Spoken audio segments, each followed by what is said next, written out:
তো 30 days rock painting challenge complete করা আজকে হচ্ছে আমাদের ডে 19 আর স্টোনটার জন্য সবচেয়ে বেশি কমেন্ট এসেছে অরেঞ্জ। তো চলো আজকে আমরা এটা দিয়ে অরেঞ্জ ড্র করি। আমি আজকে অনেক তাড়াহুড়ো করে ভিডিও মেক করতেছি কারণ এখন বাজে 1:40 আর আমার ভিডিও আপলোড দিতে হবে 2টার মধ্যে। তাই আমি এখানে জেসো অ্যাপ্লাই করি নাই। মানে গাইস আলসেমির একটা সীমা থাকে বাট আমি ওই সীমা অতিক্রম করে ফেলাইতেছি। অরেঞ্জ তো আমাদের কালার করা শেষ, তো চলো এটা ড্রাই হতে থাকুক, ততক্ষণ আমি তোমাদের একটা জিনিস দেখাই।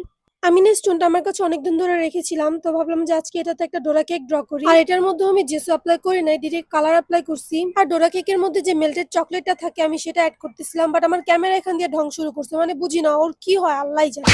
আচ্ছা, তো আমি অফ ক্যামেরায় কিছু ডিটেলস অ্যাড করছি তোমাদেরকে দেখাই। তো আমাদের ডোরা কেক তো রেডি, কিন্তু তুমি যদি আমাকে ফলো না করে থাকো তাহলে ফলো করে দিও। ওয়েট ওয়েট, তোমরা কি অরেঞ্জের কথা ভুলে গেছো নাকি? অরেঞ্জের কথা ভুললে কিন্তু চলবে না। তো আমি এখানে একটা ছোট্ট লিভ অ্যাড করে দিয়েছি যাতে ওরা দেখতে আর একটু কিউট লাগে।